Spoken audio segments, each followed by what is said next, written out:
we're back. This is Elliott Jose coming to you from Dreamland Comics in Schaumburg, Illinois, on the Comic Culture Warrior YouTube channel. So, had a little fun with Dark Avengers. You know, it was at least for me an entertaining book, and Jose got a pretty good shot in on Bendis. But let's move on to actually something that Dark Avengers is related to, involving a writer who we right now like just a heck of a lot more. Dark Avengers and X-Men Utopia. This is issue 1, chapter 1 of the 4-issue Dark. It's a Dark Avengers X-Men crossover. It's more than one. It's more than 4 parts. Well, yeah, it's like these are. Well, this is a one shot, and then it's going to run through Uncanny and Dark Avengers for 2 months. 2 months each, right? Right. Yeah. So this book is like the bookend to. It's one of the bookends to the series, right? It's the first bookend. I thought it was like a mini series, but I guess not. No, because I think the next one's called Exodus. Exodus, not Utopia. So here we have they're laying the foundation for a Dark X-Men team. Have they said yet who's going to? Who's going to write Dark X-Men? Have they announced it yet? I haven't even really paid attention. Yeah, to I've that. seen the previews, but I mean, is it Fraction? I don't think. See, if it was Fraction, I'd get really excited about it. Yeah. Is it an established ex-writer? Is it Mike Carey or? I don't know. No, okay. Oops. In either case, it's not. Because I don't even care enough. Yeah, exactly, exactly. It's like it's one of those, you really just. It's kind of hard to care right now about this. I mean, another fucking X-Men book. Really, did we need one?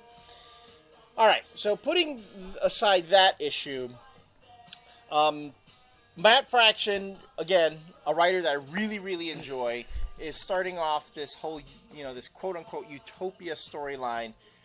There are riots going on in San Francisco right now because you have the Humanity Now group led by, what's his name again? Simon Trask. Another one of those, hate mongers who tries to, disguise himself in the trappings of a peacemaker, who's basically saying that mutants have no right to exist, that they can't reproduce, and so on and so forth. That's the big thing, is that he wants mutants to register in order to reproduce. Right. But again, I don't really hate this book. I thought it was kind of good, but it's like, haven't we gone through this already? Remember the whole Mutant Registration Act? And It just seems very familiar. Right. This whole thing. The only new thing here, though, is that now you have an element like the Dark Avengers and a Norman Osborn to inject into the story to kind of to make it different. Right. And it actually works. I mean, when you bring in Norman Osborn, who, after all this stuff breaks out on the West Coast, and Scott Summers, who is kind of annoying me right now. Yeah. Because he's like the he's the leader of the X-Men and the leader, taking over the. But he's not asking for that responsibility. But he's not asking for it, and yet you're there. I mean, it's one or the other, dude. Yeah. Again, heavy is the head that wears a crown. If you're going to put yourself in the front lines as the leader of the premier mutant team, people are going to look to you as the leader of mutant kind in one way or another, and you have to be willing to get out there and say, this is what we believe and this is what we do. And Scott is kind of like dropping the ball here in as far as a leadership role goes. There's a scene where after all these riots go on, the X-Men and all the kids are watching this on TV, and Kurt Wagner, Nightcrawler says, we're going to be getting out in front of this, meaning you better get out in front of the media. You better call a press conference. You better say this is what's going on, denounce it, say this, say that. No.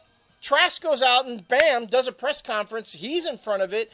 So, obviously, Scott Summers has really no media or savvy, or really doesn't know how to play the political game in this. So things really get out of hand when they shouldn't. Yeah, that's true. And here's the other thing, too. With the whole initial fight between the Humanity Now and the mutants, the mutants started it.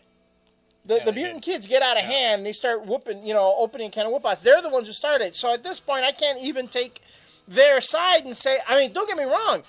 they've had a lot of crap thrown at them, and they've been oppressed a lot, but that you always have to take the high road when it comes to that. Otherwise, people can point to you and say that you're in the wrong. You're just proving people right. Yeah, and I mean, at the beginning of the story, though, like one of the first things that happens is that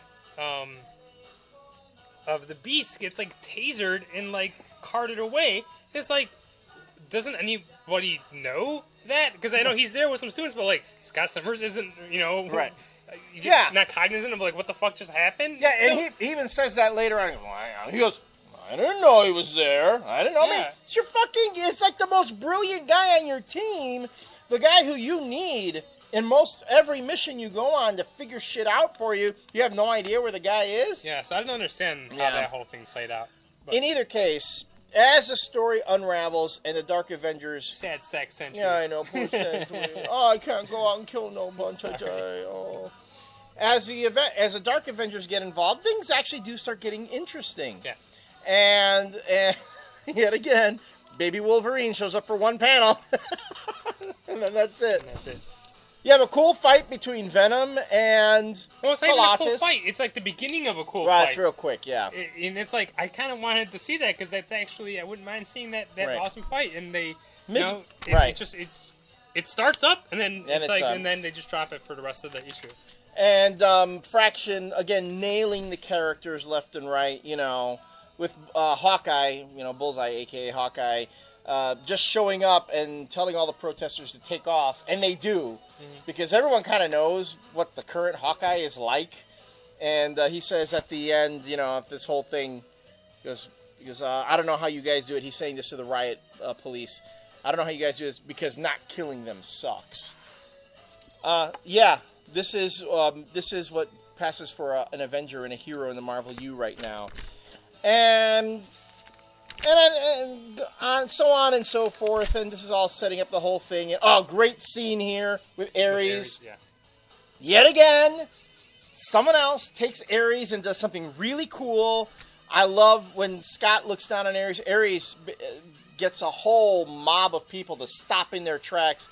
And Scott, looking down from a building or something, says the terrifying thing, someday soon, someone will have to figure out a way to bring down that monster. Mm-hmm. And it's like, that's true. Because they've been leading up to this whole thing. When they eventually decide to go after the Dark Avengers and bring them down, how are you going to do it? Fine. And then you get into the whole beginnings of the Dark X-Men. The Dark X-Men and blase. Okay, so... the script for a Matt Fraction book, this was a really dense script. Yeah. I mean, there was a lot of dialogue. It was a double-sized issue, Double-sized issue. The one thing that killed this book, I'm sorry, the art. Yeah, yeah. Again, I kind of have a fondness for Mark Silvestri just because he was doing X-Men. But here's the thing. First page, when I'm looking, and then they have the credits on the very first page, I'm going through, Mark Silvestri, penciler. And then, like, 4 other people pencil assist. So right away, I'm like, he didn't even do the whole thing. And now, and again, just because I'm kind of like a nerd about this kind of stuff, as I'm reading the book, I'm like, did he do this page? Did he do this page? It's kind of distracting to me, just in that way. No, you're right. I mean, that's my own personal thing, but I'm like, did he do this one? Now, if those were at the end, I would have been like, oh, he didn't even do it all? All right. But now I'm conscious of the fact, so I have this whole other thing I have to deal with because of my obsessive-compulsive disorder. But, if you know Mark Silvestri's work, you would, let's say for some reason they had put it at the end, as you said. If you know Mark Silvestri's work, as you're going through the book, you'd be like, this does not look like his artwork. It looks really it was inconsistent throughout. Yeah, it didn't help that it was Mark Silvestri penciler, and then 4 other people pencil assist, and then they had like 10 guys inking it. Right. All these different inkers on the book. My guess is Silvestri did breakdowns. See, that's kind of what I was thinking. He probably did like really rough breakdowns. I'm thinking he did like breakdowns and other people did finishes. Maybe one other person like did the backgrounds and like all the buildings and stuff. Right. But that's kind of sad when you're just hyping Mark Silvestri, because I'm like, all right, Silvestri's going to get in there. He's going to do a double-sized issue. This is going to be awesome. And then he can't even do that. Yeah. Yeah, well, I'll give Mark Silvestri this. I mean, the guy's running a company, too. No, I totally agree, but I understand that, but don't hype it up as a Mark Silvestri book and just give me some half-assed Mark Silvestri stuff. Absolutely. I still like Silvestri, and I understand, he's running Top Cow, he's got shit to do, but then, maybe have somebody else do the book. Well, that initiative book he did with Warren Ellis was really good. The very first was right after Civil War. Was it the initiative? Remember that one shot that set up the whole initiative? That was really good. I think they were trying to go for that again. And maybe things just happened where it didn't work out that way. Fine. This book, for what it is it's a good book. It was decent. I enjoyed it, and I think it partially is my prejudice for Matt Fraction. I favor his stuff. If another writer had done it, I don't know if I'd feel exactly the same. There are very few writers I'd be willing to say, I will say this though: if you gave me this book and Invincible Iron Man, and didn't tell me who wrote either of them, and I read them, I would swear to God it wasn't the same writer. Yeah. You make a good point, because I can't get into his X-Men stuff for whatever reason. I just can't get into it. And I'm like, well, I am going to buy this because, first of all, I want to back Fraction. And I'm going to buy his, went on this rant last month, I'm going to buy his Dark Avenger stuff. And since Terry Dodson is doing the Uncanny issues that tie into this, I'll buy that too. If Greg Land was doing it, fuck that. I wouldn't do that. But Dodson's doing it, so I'm going to give him the benefit of the doubt. I'm going to buy Fraction's run. But it just reads so different. Right. I can see, yeah.